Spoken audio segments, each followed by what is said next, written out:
A series of key positions on the cue ball are used as guidelines for achieving the desired spin effect. Here we see these positions indicated by a series of circles.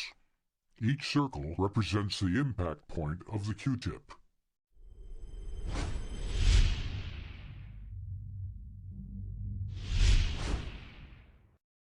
The stun shot, sometimes referred to as the stop shot, is used to eliminate any forward movement on the cue ball after it makes contact with an object ball. In this situation, the 6 ball sits directly in front of the side pocket. Since the shot is straight on, a stun shot is the perfect solution to avoid a scratch.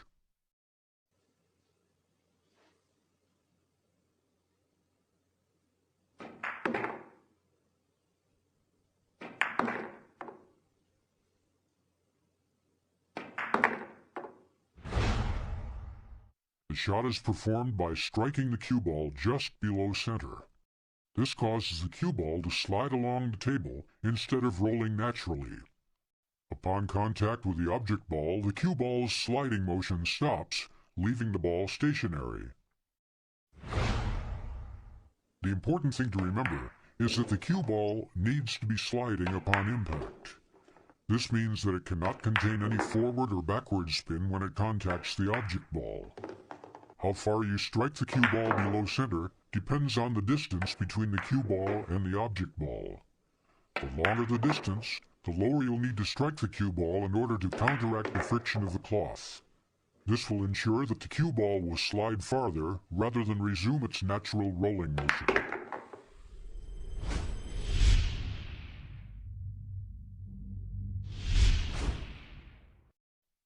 Returning back to our example, we've set ourselves up for an easy shot on the 7 ball, which now sits straight out from the corner pocket. Although a stun shot would suffice, the next shot on the 8 ball would be far easier if draw were to be used when shooting the 7 ball.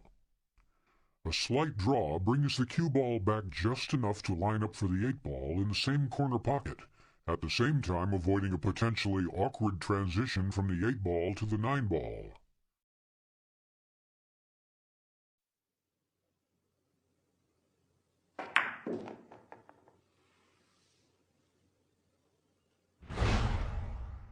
The draw shot is executed by striking the cue ball near its bottom edge. The cue ball actually spins backwards, even though it is sliding in a forward motion. Upon contact with the object ball, the spin changes the cue ball's direction, altering its natural path and bringing it back towards the player. The general rule is that hitting the cue ball lower generates more backspin. As with the stun shot, shooting a distant target requires more spin in order to counter the friction caused by the cloth. Be wary of striking the cue ball too low. Since both the Q-tip and the cue ball are round, striking too low can cause the Q-tip to slip on the surface of the cue ball, causing a miscue.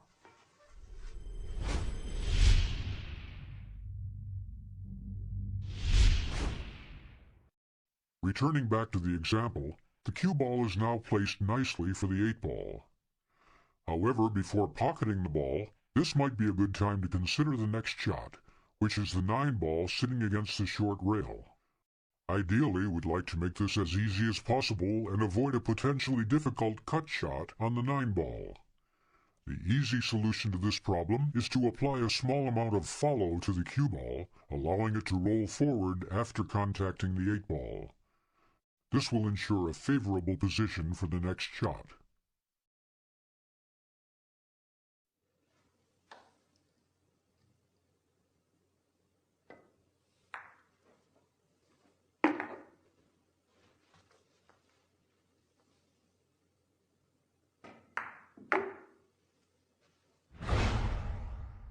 The follow shot is achieved by striking the cue ball above center.